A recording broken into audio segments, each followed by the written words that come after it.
Hello friends, ನಮಸ್ಕಾರ. ಸುಗುಣ ಜನ YouTube ಚಾನಲ್ಗೆ ಸ್ವಾಗತ. ನಾನು ನಿಮ್ಮ ಪ್ರೀತಿಯ ಸುಗುಣ. ಯಾರೆಲ್ಲ ನನ್ನ ಚಾನಲನ್ನು ಸಬ್ಸ್ಕ್ರೈಬ್ ಮಾಡ್ಕೊಂಡು ವಿಡಿಯೋ ನೋಡ್ತಿದ್ರು ಅವರೆಲ್ಲರಿಗೂ ಕೂಡ ಥ್ಯಾಂಕ್ ಯು. ಹಾಗೆಯೇ ಯಾರೆಲ್ಲ ನನ್ನ ಚಾನಲನ್ನು ಸಬ್ಸ್ಕ್ರೈಬ್ ಮಾಡದೆ ವಿಡಿಯೋ ನೋಡ್ತಿದ್ರು ಪ್ಲೀಸ್ ಸಬ್ಸ್ಕ್ರೈಬ್ ಮಾಡ್ಕೊಳ್ಳಿ. ನಾನು ಮಾಡುವಂಥ ರೆಸಿಪಿಗಳೆಲ್ಲವೂ ಇಷ್ಟವಾದರೆ ಫ್ಯಾಮಿಲಿ ಫ್ರೆಂಡ್ಸ್ಗೆ ಶೇರ್ ಮಾಡಿ. ಇವತ್ತು ನಾನು ಹೆಲ್ತಿಯಾದಂಥ ರೆಸಿಪಿಯೊಂದಿಗೆ ಬಂದಿದ್ದೇನೆ. ಹೌದು, ಓಟ್ಸ್ ಬೀಟ್ರೂಟ್ ದೋಸೆಯನ್ನು ನಾನಿವತ್ತು ಮಾಡಿ ತೋರಿಸ್ತಾ ಇದ್ದೇನೆ. ಓಟ್ಸು ಮತ್ತು ಬೀಟ್ರೂಟ್ ಎರಡೂ ಕೂಡ ಆರೋಗ್ಯಕ್ಕೆ ತುಂಬಾ ಒಳ್ಳೆಯದು, ನಿಮಗೆ ಗೊತ್ತಿರೋ ಹಾಗೆ. ಓಟ್ಸ್ನಲ್ಲಿ ಡೈಜೆಷನ್ಗೆ ಇದು ತುಂಬ ಒಳ್ಳೆಯದು. ಹಾಗೆಯೇ ಕೊಲೆಸ್ಟ್ರಾಲನ್ನು ಕಡಿಮೆ ಮಾಡುತ್ತೆ ಮತ್ತು ಡಯಾಬಿಟಿಸ್ ಇರೋರಿಗೆ ಕೂಡ ಇದು ತುಂಬ ಒಳ್ಳೆಯದು. ಬೀಟ್ರೂಟ್ ಅಂತೂ ತುಂಬ ಒಳ್ಳೆಯದು, ಹೇಳೋದೇ ಬೇಡ. ಇದರಲ್ಲಿ ಐರನ್ ಹಾಗೂ ಪಾಲಿಕ್ ಆ್ಯಸಿಡ್ ಹೆಚ್ಚಿರುತ್ತೆ. ಇದರಿಂದ ರಕ್ತ ಕಣಗಳ ಉತ್ಪಾದನೆಗೆ ಕೂಡ ಹೆಲ್ಪ್ ಆಗುತ್ತೆ.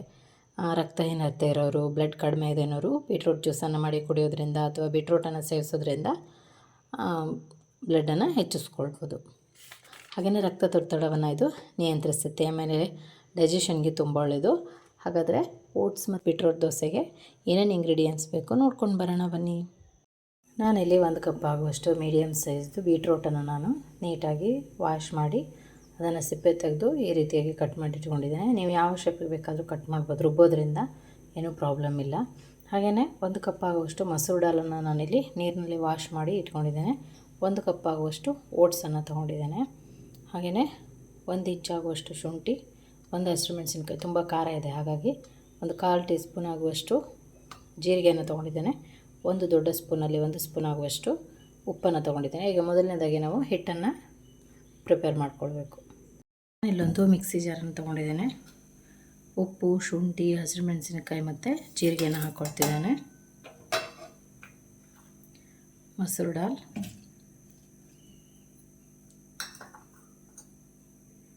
ಓಟ್ಸ್, ಬೀಟ್ರೂಟ್, ಸ್ವಲ್ಪ ನೀರನ್ನು ಹಾಕಿ ಸ್ವಲ್ಪ ಗಟ್ಟಿಯಾಗಿ ರುಬ್ಕೊಂಡು ಬರೋಣ. ಓಕೆ, ನಾನು ಈ ರೀತಿಯಾಗಿ ಗ್ರೈಂಡ್ ಮಾಡ್ಕೊಂಡಿದ್ದೇನೆ. ಇದನ್ನೊಂದು ಪಾತ್ರೆಗೆ ಹಾಕ್ಕೊಳ್ಳೋಣ. ಇಷ್ಟು ದಪ್ಪವಾಗಿ ನಾನು ಗ್ರೈಂಡ್ ಮಾಡ್ಕೊಂಡಿದ್ದೇನೆ.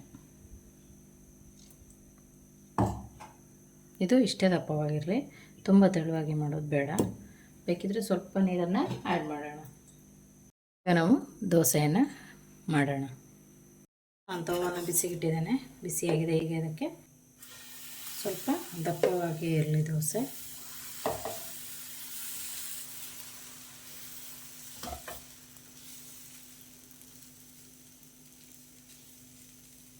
ಮೇಲೆ ಸ್ವಲ್ಪ ತುಪ್ಪವನ್ನು ಆ್ಯಡ್ ಮಾಡ್ತಿದ್ದೇನೆ. ಮೀಡಿಯಮ್ ಫ್ಲೇಮ್ನಲ್ಲಿ ಚೆನ್ನಾಗಿ ಬೇಯಿಸ್ಕೊಳ್ಳೋಣ. ಓಕೆ, ಇದೀಗ ಆಗಿದೆ ನೋಡ್ಬೋದು. ಇದನ್ನೀಗ ನಾವು ತೆಗೆಯೋಣ.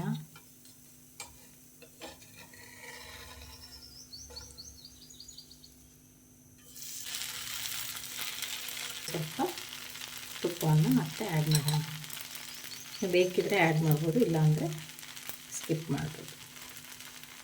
ಬೇಕಿದ್ರೆ ತುಪ್ಪವನ್ನು ಆ್ಯಡ್ ಮಾಡ್ಬೋದು.